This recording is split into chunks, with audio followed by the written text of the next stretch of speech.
All right, y'all. So we signed up for an Ironman 70.3. I attempted this race last year. I failed it, so this is kind of like a villain redemption arc kind of thing. I want to go sub 6, which is challenging within itself, but there's a specific reason why I want to document this whole process. I want to start off by saying that I have the utmost respect for the influencers like Luke Hopkins, Nick Bear. I definitely look up to those guys, and there's a bunch more out there as well. But we see these influencers, they're doing all these races, and most of the time that's all that they're doing. That's their full-time job. And that's great, that's a blessing. But I wanted to show the other side of it. The other side being preparing for a race like this that requires consistency, discipline, intentionality behind the training, doing all that while being a first responder. There's gonna be a lot of disadvantages here. There's gonna be the lack of sleep. Sometimes I'm coming off shift with only like a half an hour of sleep.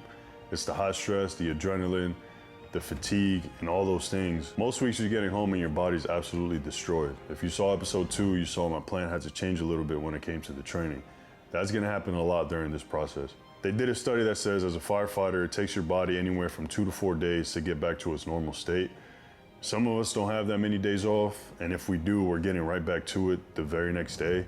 So sometimes I'll get home and I'll feel better on that 4th day, and then the cycle starts all over again. So throughout this prep, I'm not gonna be able to dedicate certain days to certain workouts. I'm gonna have to work around how the shifts go and how I feel, which is gonna be tough because some weeks I may get very little quality training sessions, some weeks I may get great training sessions. Either way, it's gonna be inconsistent. So I wanna document every step of the way, every obstacle, how I plan to get around these things, how I plan my recovery, my nutrition, everything. But not only that, all these things can be used as excuses. Cliche and as cringy as it sounds, it really all comes down to how bad you want it. Too many people limit themselves, and I was one that I would see these races like an Ironman and marathons and stuff, and I would think, bro, I'm not doing that. I can't ever do that. Imagine training for something like that with this job, you know, working in a busy district and working the crazy hours, et cetera, et cetera. But here we are, and we're gonna do it.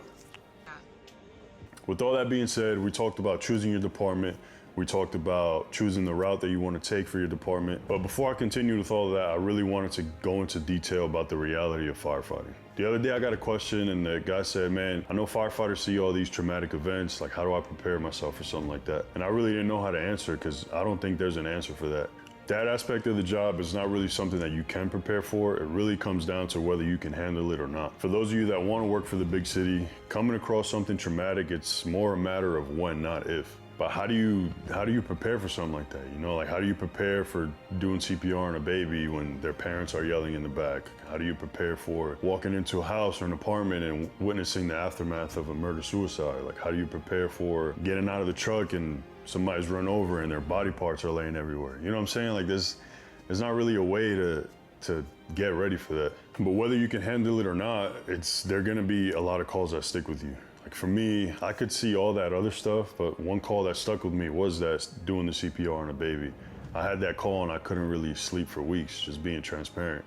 But it is what it is, you know what I'm saying? Like I said, that stuff is gonna happen. You do what you can, you use your resources, and you gotta get back up and ready for the next shift. That's just the reality of it. But aside from that, you also gotta understand that you may be on shift for important family events, for holidays, for trips, and everything else in between. There's gonna be a lot of times where you'll have to make things up. Relationships get a little hard to maintain. As we all know, firefighters have a really high divorce rate. And not only that, friendships, your relationship with your kids, everything else has to be that much more intentional, just like the training. So it all goes back to the main questions that I asked in episode 1. Why do you want to become a firefighter? And what is your why for choosing this career? That's something that you really got to sit and think about before you start taking the time to go through this process. Next episode, we'll talk more about what to expect when you start going through the hiring process, the exams, the time frames, and everything else in between. For this episode, I wanted to introduce the Ironman prep and then kind of get real with y'all for a second. Nonetheless, I want to say thank you to everybody that's been supporting me and watching the videos up to this point. The page has been doing really well so far, and I can only thank you all for that. So, as always, like, comment, subscribe to make sure you're staying tuned, and I'll see you on the next episode.